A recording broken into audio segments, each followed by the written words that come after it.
And we all sing together, to society will be true. We'll all sing together, society waits for you. For Bill Whitney, I've never been paranoid. fear plays a large part in family life. I feel like something's gonna happen. Is far worse than he could ever imagine.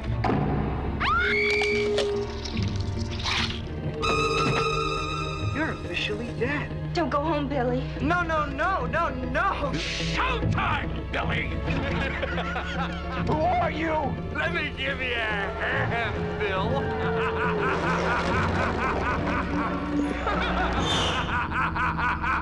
It waits for you, society. On est en 1989 là. On est en 1989 et Brian Yuzna se dit je passerai bien à la réal. Peut-être même un peu avant parce que le film est sorti en 1989. Brian, c'est pas la moitié d'un mec. Brian, c'est le producteur de Reanimator. Il a bossé sur des trucs de taré. Je vous dirai après sa filmo un petit peu plus. Et il se dit j'aimerais bien passer à la réal. Il chope ce petit scénario de Society. Ça le fait penser forcément à Société de cette espèce de Roquefort là. Il dit je vais tenter ça. Et il ne sait pas qu'il met les mains, les pieds et le sexe dans un film qui va devenir l'un des plus cultes vraiment du cinéma fantastique et d'horreur des 40 dernières années. Un film qui marche pas tout de suite trop aux États-Unis, mais qui acquiert une réputation de malade et qui marche surtout en Europe. Society, c'est un truc de taré. Si vous l'avez pas vu, faut le voir. Si vous l'avez vu, faut le revoir. Si vous l'avez déjà revu, il faut l'oublier parce que c'est de la merde. Non, c'est pas vrai. Society, c'est ouf.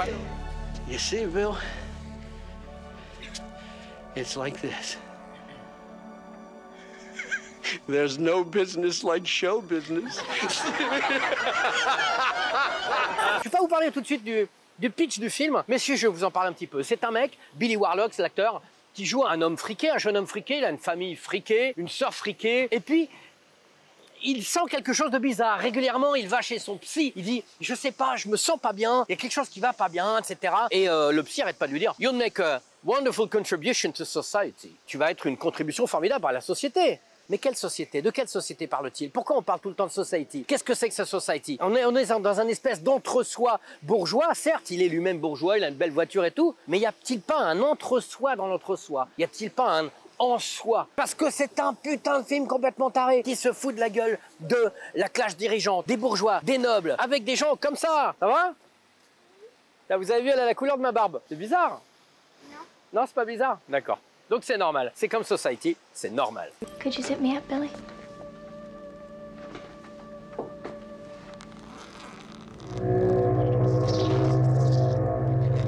Tout à l'heure, je vous ai chanté une petite chanson au début. C'est la chanson qu'on entend au départ dans Society et à la fin. C'est une espèce de chanson qu'ils ont réécrite, qui est en fait un hymne très sérieux, un peu ridicule, d'une université très connue aux États-Unis.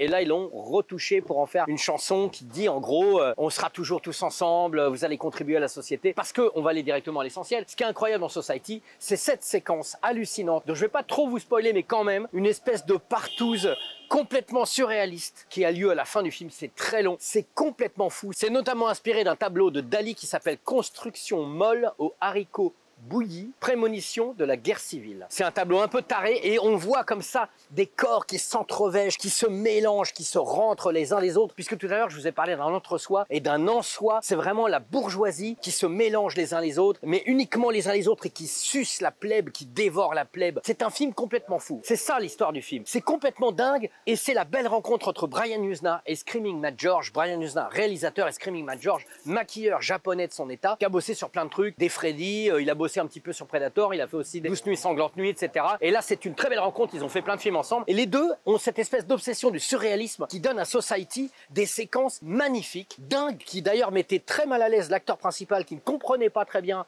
le sujet du film. Il aimait pas trop le tournage, il était mal à l'aise. Brian Yuzna dit d'ailleurs, quand il tourne, on voit qu'il est mal à l'aise. Il était vraiment mal à l'aise sur le tournage. Mais ça participe au film parce que ce mec est perdu. Ce mec est perdu. Il est fils d'une famille noble, mais il sent que sa famille n'est pas comme lui. Elle participe à des espèces de partout. Qu'est-ce que c'est que ce truc-là? C'est à moitié incestueux, c'est complètement fou. Vraiment, c'est un film extraordinaire, fou, créatif et qui dit des choses sur la société. On peut trouver que ça parle du showbiz, on peut trouver que ça parle de la politique, des grandes administrations, de tous ces gens qui fonctionnent entre eux et qui se mélangent entre eux et qui se baisent entre eux. Je sais pas si vous avez remarqué, à Paris notamment, dans les grandes institutions, musée du machin, centre d'art moderne de machin, c'est toujours les mêmes qui s'échangent les places. C'est un petit peu ça. On s'imagine que ces mecs font des partous comme ça, se mettent les doigts dans le cul, la tête dans la bouche, parce que c'est réellement ce qui se passe dans le film. Il y a quand même des têtes qui sortent des culs, des bras qui rentrent comme ça, qui sortent par la bouche, des doigts, des trucs. On est dans un tableau de Dali vivant.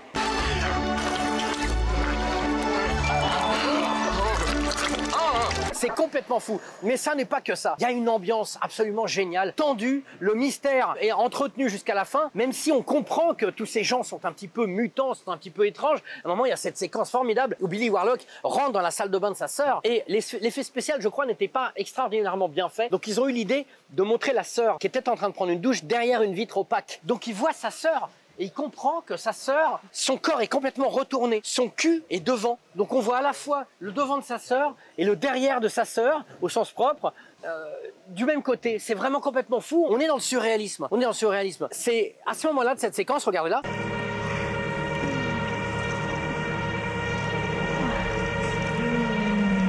À ce moment-là de cette séquence, c'est un petit peu suggéré. Mais à la fin, ça part complètement en couille dans tous les sens du terme. Et pourquoi ? Je me suis mis devant Hôtel du Nord, hôtel légendaire parisien, puisqu'il y a eu le film Hôtel du Nord tourné là avec Arletty, cette phrase « Atmosphère, est-ce que j'ai une gueule d'atmosphère ?» Je sais pas si elle avait une gueule d'atmosphère, mais elle avait une tête de cul, regarde.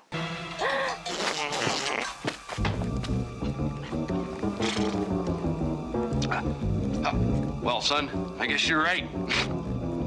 I am a butthead. Hey, Bill.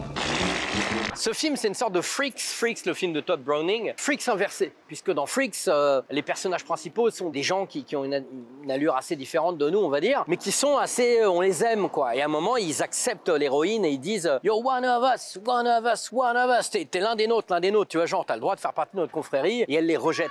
Et là, c'est exactement l'inverse, puisqu'on est face à des freaks ignobles qu'on déteste parce qu'ils sont détestables, tous ces gens qui ont du pouvoir. Mais vraiment, c'est ça, hein, j'extrapole pas, c'est vraiment dans le film. Et qui, à un moment, disent au héros « You're not one of us ». C'est-à-dire que c'est vraiment l'inverse de Freaks. On pense aussi à Freaked, La Cité des Monstres de Alex Winter et Tom Stern. Incroyable film, formidable, dont les maquillages étaient déjà signés Screaming Mad George. Ça, c'est dans les années 90. C'est un film pas très connu avec Keanu Reeves qui joue un homme-chien.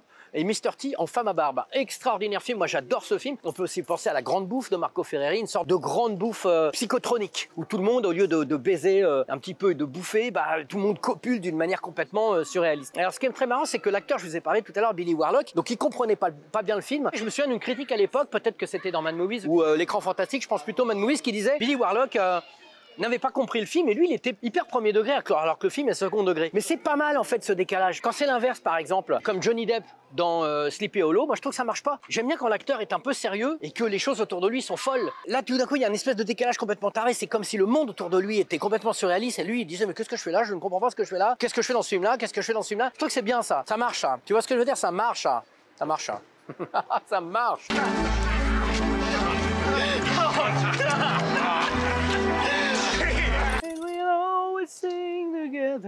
Non, je suis assez obsédé par cette chanson parce qu'elle est à la fois hyper douce, hyper cool et en même temps hyper, vous voyez, sensitive. Elle se glisse comme ça, elle est douce, c'est un côté un petit peu malaisant, quelque chose de malaisant. Le film est malaisant, le film est fou. Faut que je revienne un petit peu sur Brian Usna et Screaming Mad George, réalisateur et maquilleur, notamment parce qu'il y a une créature hyper bien maquillée, un truc de ouf. Regardez ce qu'il était capable de faire, Screaming Mad George. Ça va ? C'est quand même un truc de ouf. If you have any edible fantasies you'd like to indulge in, Billy, now's the time.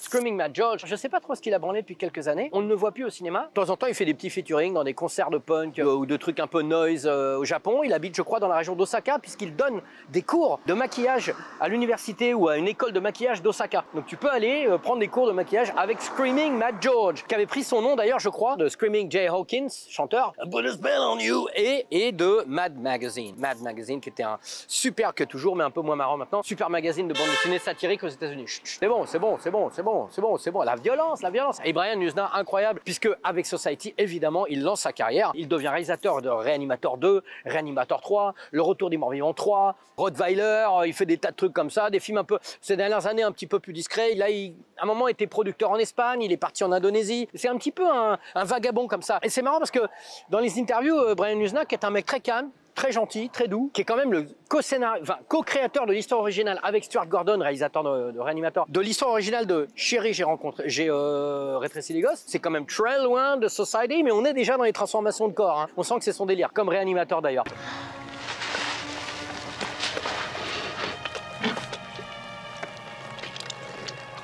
Et Brian Yuzna, c'est un mec qui est, je pense, un petit peu attristé, un petit peu défaitiste, un petit peu désabusé. Puisqu'il disait, Society, c'est le film que j'ai fait à l'époque où je pensais que je pouvais faire ce que je voulais au cinéma. Donc peut-être qu'il n'a pas réussi à faire ce qu'il voulait au cinéma, mais en tout cas, dans ce film-là, je pense vraiment qu'ils sont allés au bout du truc, même s'ils ont quand même charcuté 2-3 scènes pour éviter de se taper la censure, et qu'ils ont aussi évité de mettre du sang, parce qu'il n'y a pas, pour ainsi dire, pas de sang dans ce film-là, pour éviter encore une fois la censure, mais c'est encore plus dégueulasse. Toutes ces scènes de partout incroyables, incroyables, incroyables à la fin, il n'y a pas de sang. Il y a une espèce de slime, tout est visqueux, tout est absolument immonde. On est encore une fois dans la chair, c'est malaisant. C'est pas de la violence, c'est malaisant. C'est vraiment malaisant. Tu vas tomber sur une femme comme ça qui est dans un lit, qui fait hello, et tu vois que la meuf, en fait, elle te dit bonjour, et le reste de ses jambes est inversé, et retourné. Et le mec croit que c'est un cauchemar, mais en fait non, c'est que tous ces êtres-là sont des espèces, c'est un petit peu comme Invasion Los Angeles. Le film de Carpenter, le mec mettait des lunettes, et il se rendait compte que tous les puissants de ce monde étaient des extraterrestres. Donc c'est un peu pareil, c'est un peu pareil. D'ailleurs, à un moment, le héros dit oh, fucking aliens,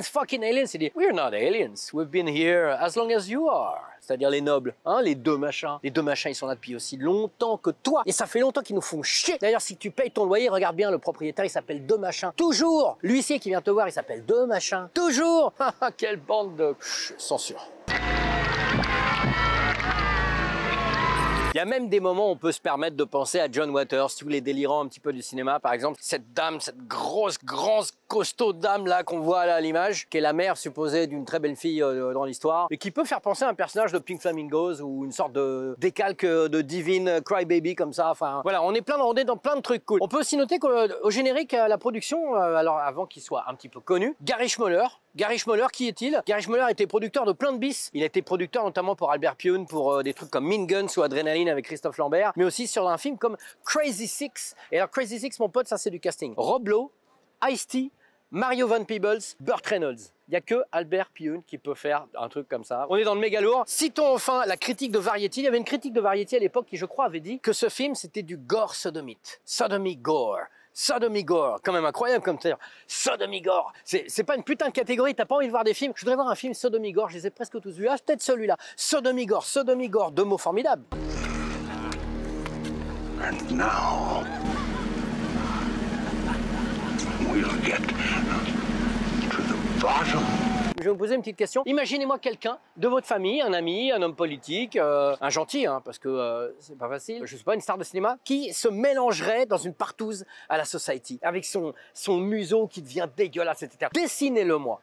Dessinez-le moi. Je sais qu'à chaque fois que je vous demande un truc comme ça, vous êtes peu à dessiner parce que vous avez peur de vous lancer. Mais quand vous étiez des enfants, vous dessiniez tous, vous n'en avez rien à foutre. Et ben c'est comme pareil aujourd'hui. Il faut dessiner en ayant rien à foutre. Dessinez-moi des mecs connus qui sont dans des partous à la Society, ok? Envoyez, on va publier. En attendant, je vais vous lire quelques petites réponses. La dernière fois, je vous avais posé une question. Je vous avais demandé ce que c'était que ces petites chaussures rouges qui étaient sur la fenêtre. Alors il y a deux personnes qui m'ont répondu. Et je suis obligé de préciser qu'il y a un nécromorbide qui a dit: une méchante sorcière de l'Est, de l'Ukraine, rapatriée en France, ne peut rentrer dans les habitations que par les fenêtres et sans ses chaussures. Mystère résolu, mais pourquoi? Pour venir voir Freakson, bien entendu. Mignon. Mais on a encore plus fou. Don Guillermo, et là, essayez-vous. Prenez un thé, parce que c'est très long. Alors j'y vais quand même. Si ça vous fait chier, vous zappez, je m'en fous. Moi, je l'aurais fait, on va jusqu'au bout. C'est une sorte de Terrence Malick de l'émission. Je pars. Voilà. Pourquoi ces petites chaussures sur la fenêtre? C'est parti. Ces chaussures sont des Christian Louboutin. Ce dernier, après des années de recherche, a enfin retrouvé la trace de son amour de jeunesse. Ghislaine. Elle habite cette rue, au premier étage de ce petit appartement. Christian, tout à la fois excité, timide et anxieux de voir ce qu'est devenue la petite tête blonde de celle qui a fait chavirer son cœur pour la première fois, décide de jeter d'abord un coup d'œil discret par la fenêtre. Elle est entrouverte. L'occasion est trop belle. Hélas, Ghislaine, sous le choc devant l'invasion de sa cuisine par ce petit corps chauve qu'elle n'a pas eu le temps de reconnaître, décoche un coup de spatule, seul ustensile alors à portée de main. Christian, ayant passé trop de temps à rester sédentaire dans ses ateliers, ne fait pas preuve d'un grand tonus musculaire. Son cou craque net, c'en est fini. Il s'agit maintenant de disposer du corps. Ghislaine tire le petit corps vers elle, je sais pas, terrifiée à l'idée qu'on ait pu la voir agir. Rurik, au moment où tu tournes cette vidéo, Ghislaine est en train de découper les restes de Christian dans sa baignoire. Donc nous avions des preuves quand même. À l'aide de la scie sauteuse de son ex, seul souvenir vibrant qu'il a bien voulu lui laisser avant de filer avec Solange, la petite rouquine du 3e. Le déménagement fut aussi rapide que malaisant. D'ailleurs, si on tend bien l'oreille pendant la vidéo, on peut entendre le bruit sourd de la besogne. Détail cruel, Christian n'était pas venu les mains vides. Il avait voulu faire un cadeau à sa douce, une paire de sons. Et les événements le confirmeront, tout dernier modèle. Dans l'action, il les aura échappé sur le rebord de la fenêtre. À quelques heures près, tu aurais pu, toi aussi Rurik, c'est moi, finir au fond d'un sac poubelle, mélangé façon Macédoine avec les restes d'un célèbre créateur de talons. Tout ça pour avoir été au mauvais endroit, au mauvais moment. C'est quand même incroyable. Moi, je trouve ça magnifique. C'est de la pure création. C'est beau. C'est beau comme Domitik qui est derrière la caméra. Domitik est en train de se transformer puisque je vois... Tout est retourné là. Je vous envoie une photo. À bientôt.